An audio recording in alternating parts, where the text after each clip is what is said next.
aller dans Éphésiens, au chapitre 4.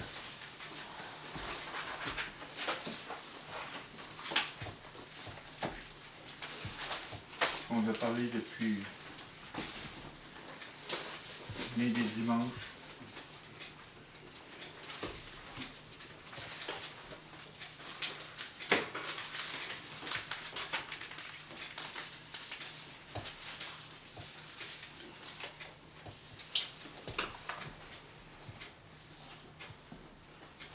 Au verset 15 et 16.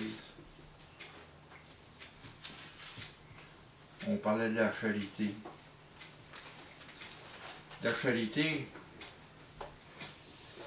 c'est le même mot en grec agapé que amour. Mais la charité, c'est l'expression de l'amour de Dieu en nous. C'est la manifestation de l'amour.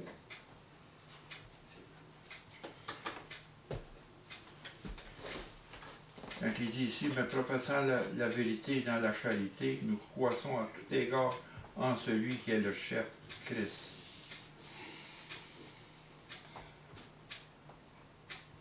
Et nous avons dans le chapitre 3, au verset 17, on dit en sorte que Christ habite dans vos cœurs par la foi, afin qu'étant enraciné et fondé dans l'amour. C'est pour ça qu'ici il dit, nous croissons à tout égard en celui qui est chef.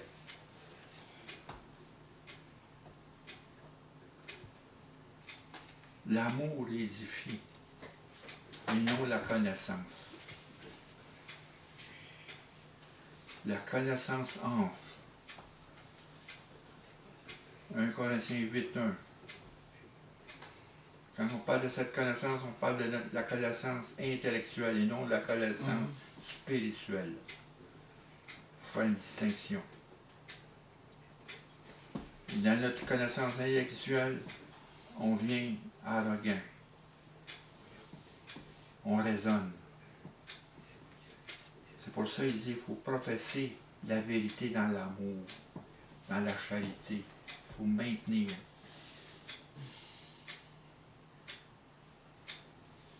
Et au verset 16, c'est de lui et grâce à tous les liens de son assistance que tout le corps bien coordonné forme une solide assemblage, tire son accroissement selon la force qui convient à chacun de ses parties, s'édifie lui-même dans la charité.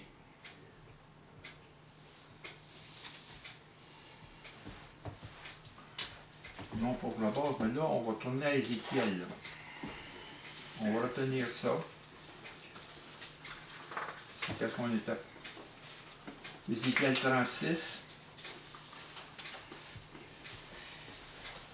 versets 26 et 27.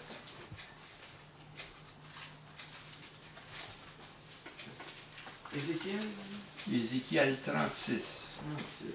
Chapitre 36, versets 26 et 27.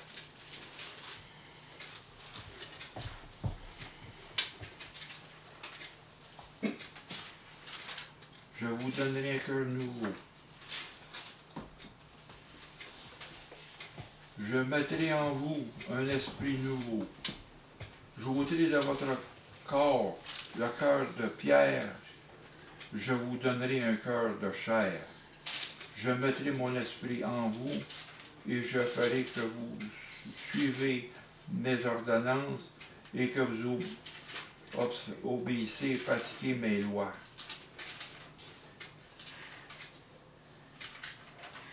Quand il dit « Je mettrai mon esprit en vous », cet esprit, Dieu nous met un esprit d'obéissance.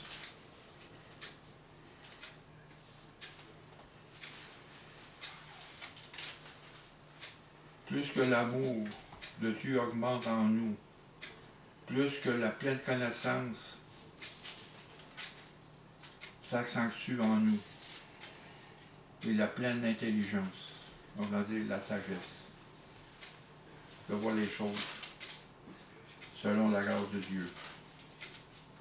Il met un esprit nouveau en nous.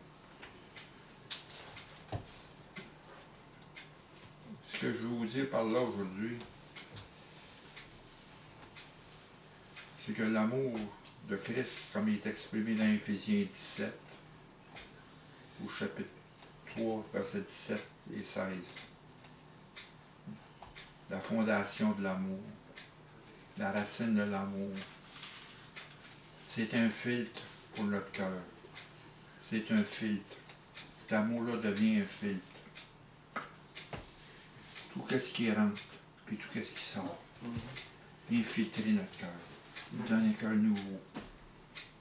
Cet amour-là, c'est le filtre.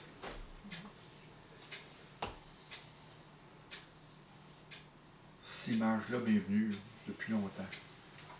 À force de plonger dans la parole de Dieu. Quand on parle de l'amour de Dieu. Un amour qui est au-dessus de compréhension humaine. La restauration comprend un cœur nouveau, aussi tendre que la chair, de sorte que nous devenons sensibles à l'écoute et à l'obéissance de sa parole et du Saint-Esprit. C'est pour ça qu'il dit, je mettrai un esprit en vous, je ferai que vous que vous suiviez mes ordonnances et que vous observiez et pratiquiez mes lois.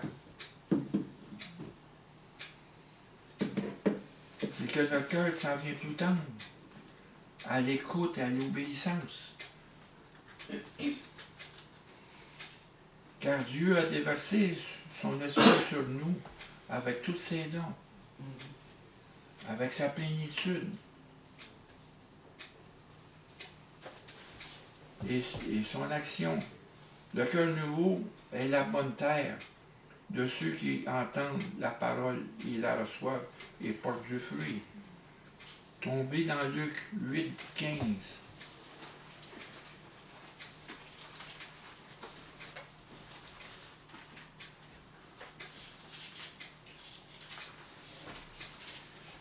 Il est un peu différent comme dans Marc, dans la parole du Sommeur. Dans Luc 15, Luc, il va un petit peu plus loin, il précise un petit peu plus.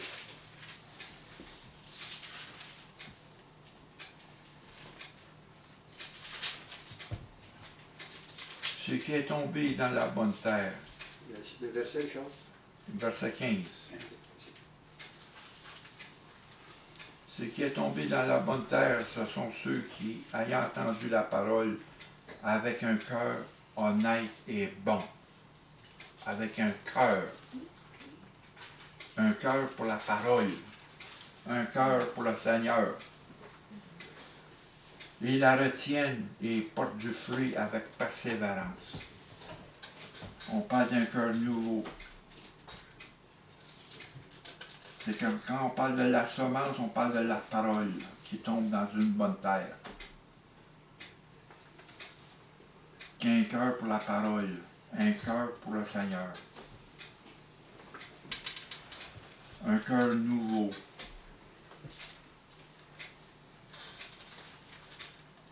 L'amour l'agapé en grec, parce qu'il y a deux choses, l'agapé, le philéo et l'héros. Il y a trois. Mais l'amour, l'agapé, filtre le cœur par la parole de Dieu qui purifie. La parole est comme l'eau qui purifie. Et par ceux qui ressort des fruits de l'esprit. En Galates 5, 22. Mais nous avons été régénérés. Nous avons été une nouvelle naissance. Tombés dans Jean.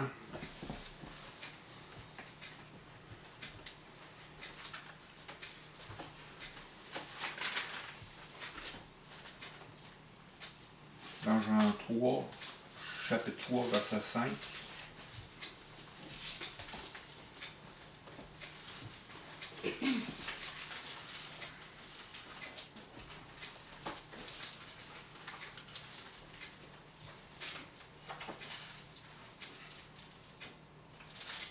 Avant, on va aller au chapitre 1.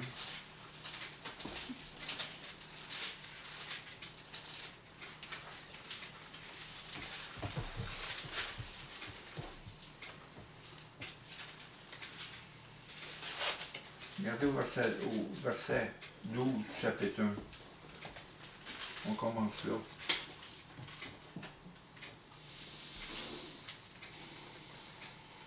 mais à tous ceux qui l'ont reçu, et à ceux qui croient en son nom, il a donné le pouvoir de devenir enfants de Dieu, lesquels sont nés, retenez, soulignez ça, lesquels sont nés, non du sang, ni de la volonté de la chair, ni de la volonté de l'homme, mais de Dieu. Une nouvelle naissance.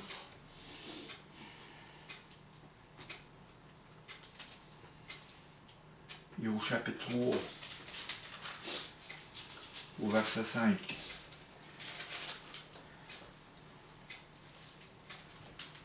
Jésus répondit, en vérité, je vous le dis, si un homme ne naît d'eau et d'esprit, il ne peut entrer dans le royaume de Dieu.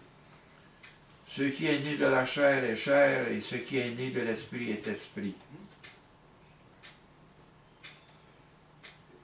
Et au verset 7, il dit, ne t'étonne pas que j'ai dit, il faut que vous naissiez de nouveau.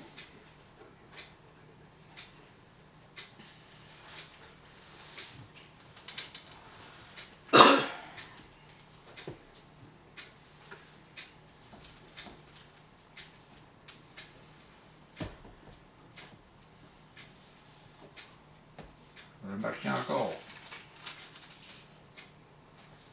Tout à l'heure, le verset 13 au chapitre 1.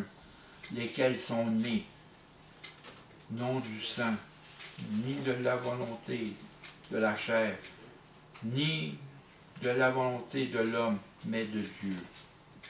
Notre nouvelle naissance. Nous sommes de nouvelles créatures en Christ. Autant Dieu a fait sa création, on renaît de nouveau. Et la même chose avec la terre. La terre, il va y avoir une nouvelle création. On va avoir une nouvelle terre et des nouveaux cieux. Parce que cette terre-là va disparaître par le feu. Et les cieux vont disparaître. Dieu refait toute sa création. Il commence par nous. Il a commencé par nous. Nous sommes les prémices de sa création. Il commence par nous. À avoir une nouvelle création. Il nous recrée de nouveau en esprit. Jusqu'à la dernière chose qui va changer, ça va être notre corps, la rédemption de notre corps. Tout se suit. L'esprit, l'âme et le corps. Nouvelle création. Des nouveaux cœurs. C'est ça que Dieu a fait en nous.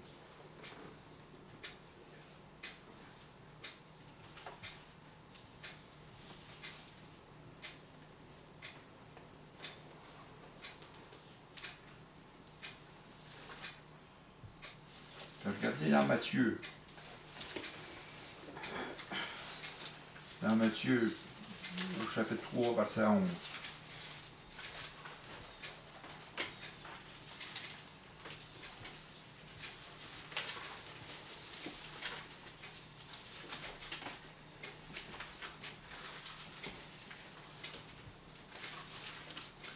Jean-Baptiste a dit au verset 11, « Moi je vous baptise d'eau pour vous emmener à la repentance. Mais celui qui vient après moi est plus puissant que moi. Je ne suis pas digne de porter ses souliers. Lui, il vous baptisera du Saint-Esprit et de feu. »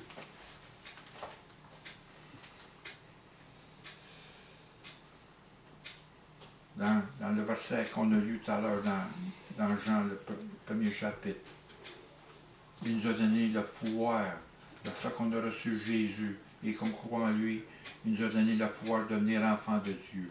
Nous sommes nés de Dieu.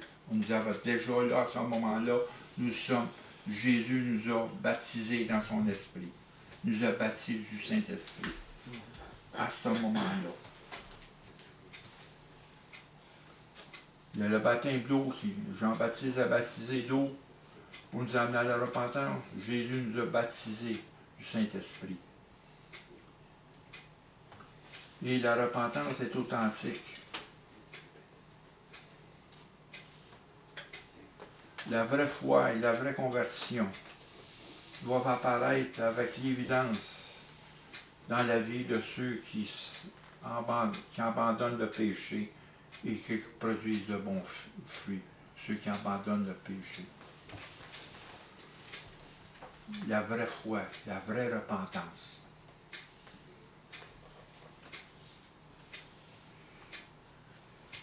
Et dans Éphésiens, au chapitre 5, versets 1 à 2,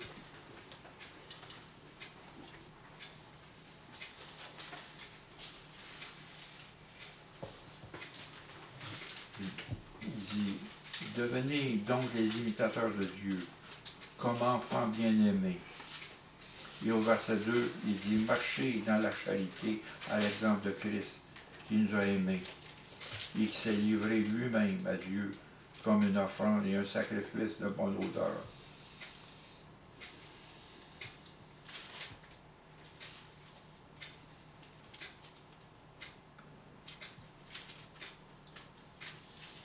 Marchez à l'exemple de Christ, dans la charité, à l'exemple de Christ.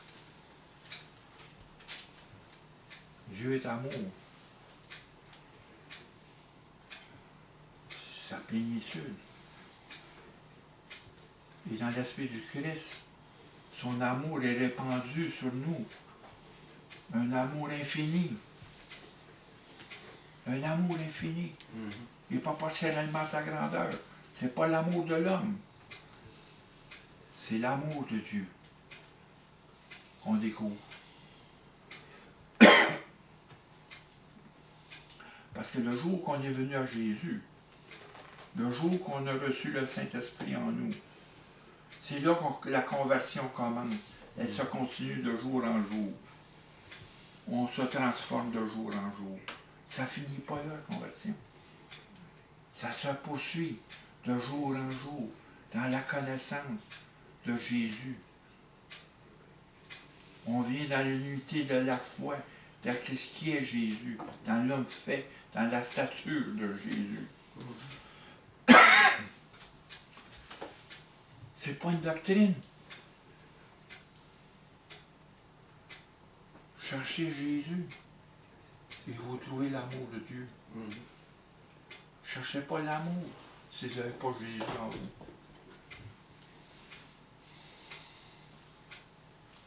Il nous donne un nouveau cœur, transformé.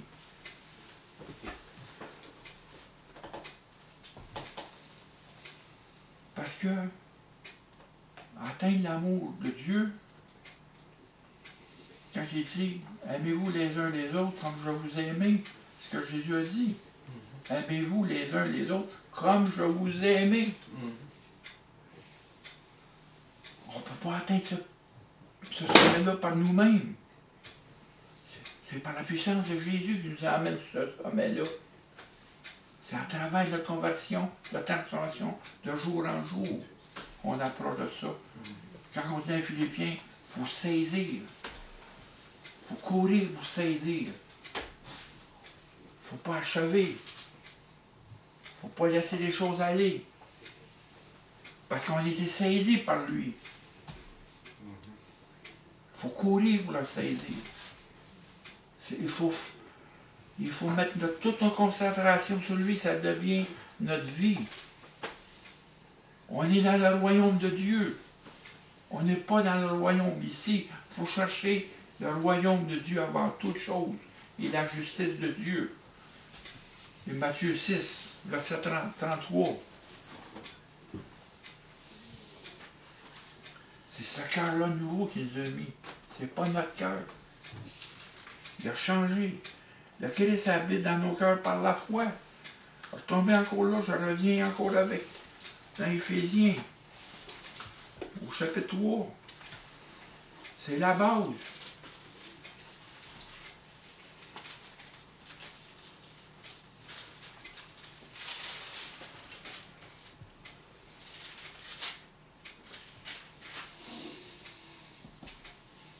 Éphésiens. Éphésiens, au chapitre 3. Afin qu'il vous donne, selon la richesse de sa gloire, d'être puissamment fortifié Par son esprit, dans l'homme intérieur, nous avons reçu un esprit nouveau. Et cet esprit-là répand cet amour-là dans l'homme intérieur, en sorte que Christ habite dans vos cœurs. Par la foi qui est enracinée, fondée par l'amour. La connaissance du Christ devient par l'amour, car nous sommes fondés, enracinés dans l'amour. Et ça, c'est les liens qu'on a entre nous pour faire une communauté spirituelle, une maison de Dieu. Cet amour-là nous enlève en nous le cœur méchant qui est en nous. Car dans Jérémie, chapitre 12, chapitre 17, verset 6, le cœur est tortueux et méchant par-dessus toute chose. Décevant, le cœur. C'est notre cœur de chair avant qu'on arrive à Christ. C'était le cœur. Là, le cœur a changé.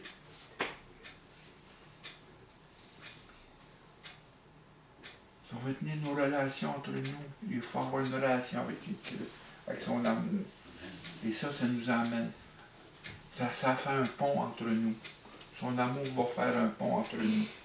On va discuter ça un petit peu plus tard. Fait un pont. Et l'amour de Christ est un pont d'or. A golden bridge. The love of Christ is a golden bridge between all of us. Love and lean. L'amour et l'appui. Ce que je vous dis aujourd'hui, c'est là. C'est l'esprit qui m'amène vers vous autres. À vous rallier, à vous rassembler dans l'amour du Christ. À converger vers l'amour du Christ. Le cœur nouveau.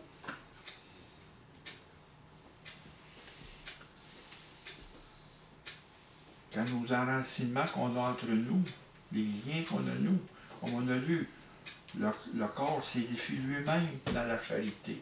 Dans le dernier verset, dans le chapitre 4 qu'on a lu. Le corps lui-même s'édifie lui-même dans la charité, dans la manifestation de l'amour de Dieu dans nous, dans les fruits de l'esprit, l'amour, la paix, la joie, la douceur, la bonté, la bienveillance et la modération, les fruits de l'esprit. On n'avait pas ça avant. Oui, on dit qu'une personne est bon, mais ce n'est pas la bonté de Dieu. On enlève cette bonté-là, il faut que la bonté de Dieu rentre. Pas la bonté, parce que la bonté de la personne, l'amour de la personne, c'est deux sens. Mais la bonté de Dieu et l'amour de Dieu, c'est un sens. Un sens. It's not a give and take. It's one way. Love of God is only one way.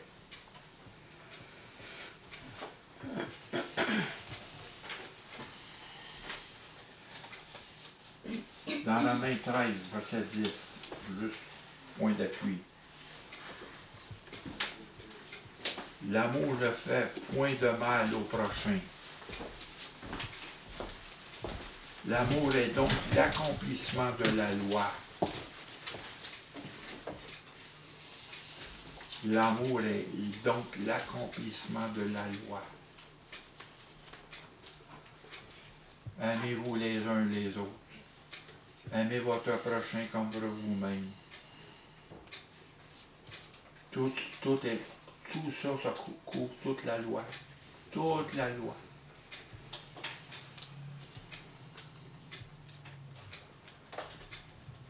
L'amour est la fondation de la justice de Dieu et la pierre angulaire de la justice de Dieu.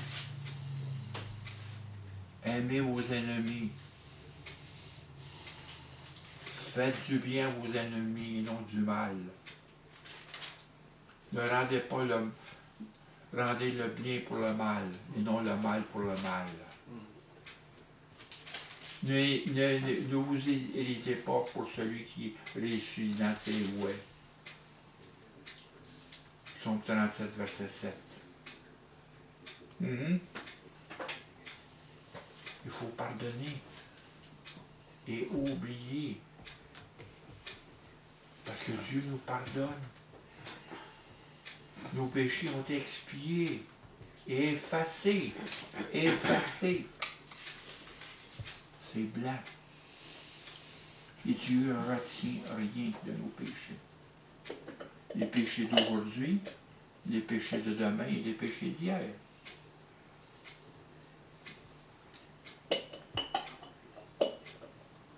Même chose, il faut faire. Dans Éphésiens, au chapitre 4, verset 30-31.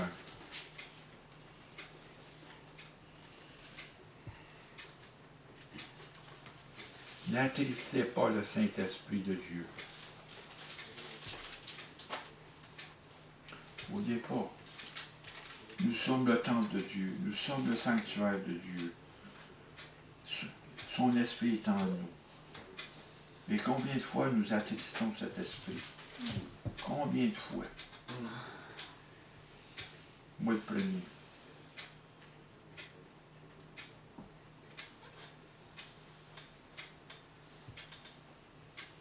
N'attristez pas l'esprit, le Saint-Esprit de Dieu par lequel vous avez été scellés pour le jour de la rédemption. C'est notre garantie. Et au verset 31, retenez ça, que toute amertume, toute animosité, toute colère, toute clameur, toute calomnie, toute espèce de méchanceté disparaissent du milieu de vous.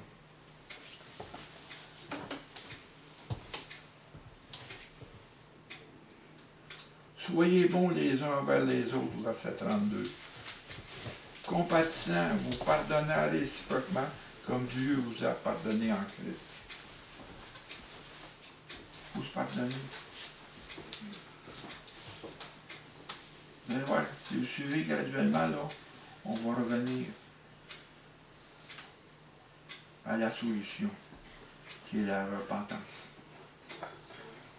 qui est la voie par excellence, la voie de la repentance, qu'il faut maintenir. Ce qu'il y a dans Hébreux, au chapitre 3, au verset 7 et 8,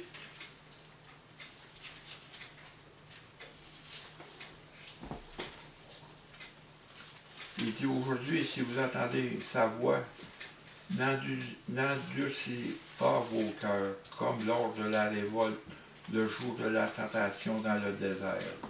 Hébreu. Hébreux, au chapitre 3, versets 7 et 8. Aujourd'hui, si vous entendez sa voix, nous avons l'Esprit Saint en nous qui nous parle. L'Esprit est là, là. C'est une personne qui est en nous. C'est l'Esprit de Christ qui est en nous. Christ est en nous. Il a fait sa demeure.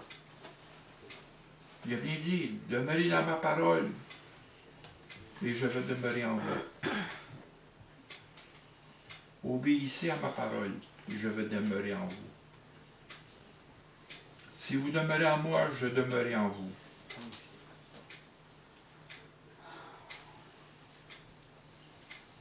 N'endurcissez pas vos cœurs comme lors de la révolte. Ne lâchez pas en chemin.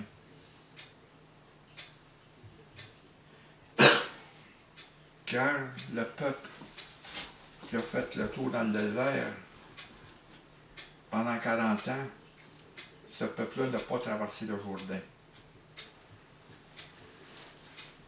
Et c'est la même chose avec nous. Nous sommes dans le désert de la vie. Nous avons eu un passage de la mort à la vie, mais on a un trajet à faire jusqu'au retour du Christ, jusqu'à l'enlèvement. C'est pas fini.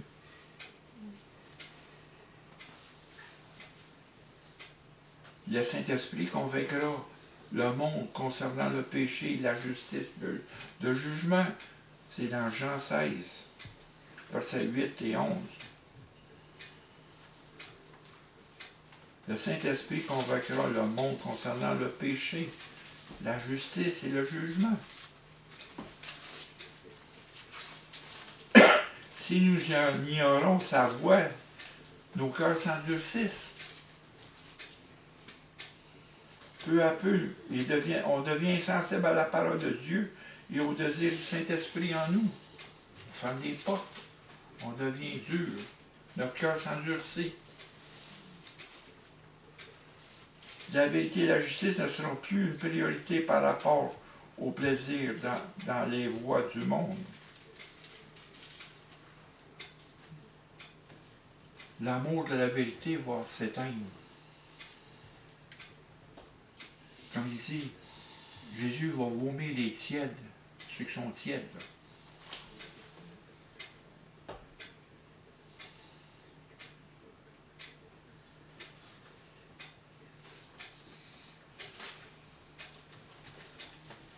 Mais, un cœur endurci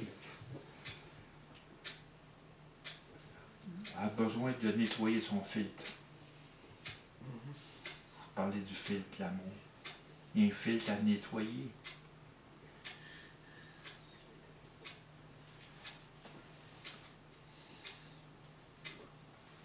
Dans Matthieu 3, je répète encore, verset 11, Jean-Baptiste a dit, je vous baptise d'eau pour vous amener à la repentance.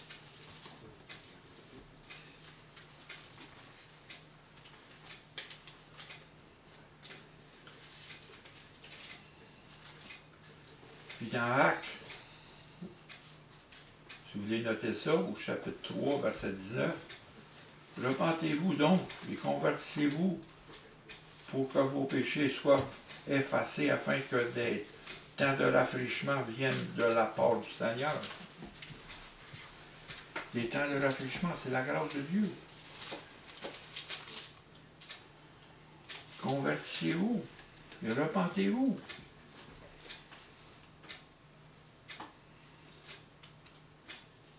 Jean-Baptiste baptisait d'eau pour amener à la repentance.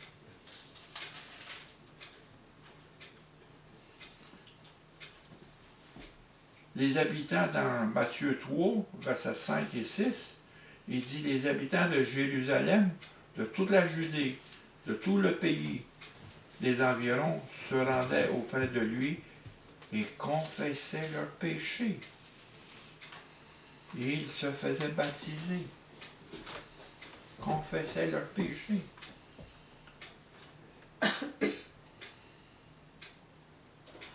Jean-Baptiste a préparé le chemin pour l'agneau de Dieu. Avant d'être baptisés du Saint-Esprit, nous devons être baptisés d'eau. C'est pour ça qu'on a le baptême d'eau avant. Nous avons reçu ce baptême-là lorsque nous avons confessé nos péchés, lorsque nous avons eu cette repentance. Repentance veut dire, dans le mot grec, veut dire faire demi-tour, se retourner vers Dieu, ça, par le Christ. Faire demi-tour. La voie de la repentance est la voie par laquelle nous devons nous maintenir tout au long de notre trajet. Tout le long.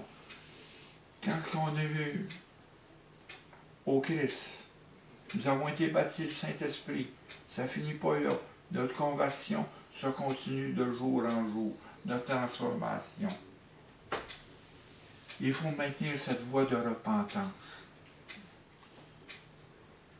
Ceci garde nos cœurs pour le Seigneur.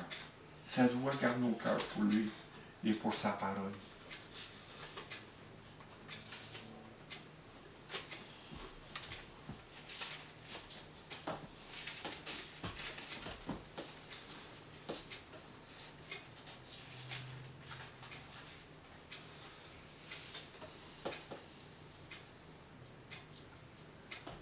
Je pense que je vais couper ici ce matin, là. On va juste faire un petit bout, puis le dimanche prochain, on va continuer parce que il y a beaucoup trop de choses là, pour parler de la repentance. Dans Isaïe 57,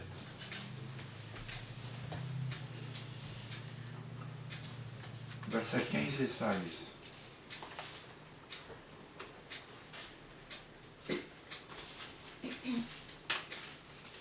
J'habite dans un lieu élevé, dans la sainteté, mais je suis avec l'homme contrit et humilié, afin de ranimer les esprits humiliés, afin de ranimer les cœurs contrits. Je ne veux pas contester à toujours, ni garder une éternelle colère, car devant moi tombent en défaillance des esprits, les hommes que j'ai faites. C'est pour ça que Dieu nous recrée une nouvelle naissance. J'habite dans les lieux élevés, dans la sainteté. Je suis avec l'homme contrit et humilié. Soulignez ces mots-là. Afin de ranimer les esprits humiliés. Soulignez ces mots-là. Afin de ranimer les cœurs contrits. Isaïe 57. Oui. Ouais. En verset 1. Il faut que la repentance soit sincère. Quand vous faites un demi-tour, vous le faites pour de bon. Vous abandonnez le péché. Même si le péché habite en vous.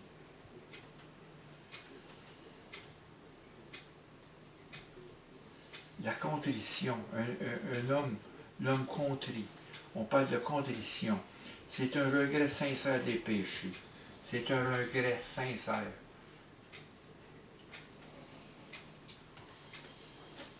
Il dit humilité, humilié.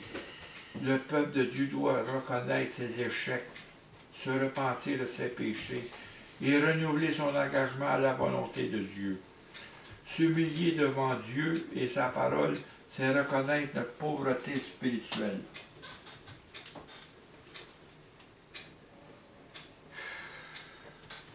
C'est reconnaître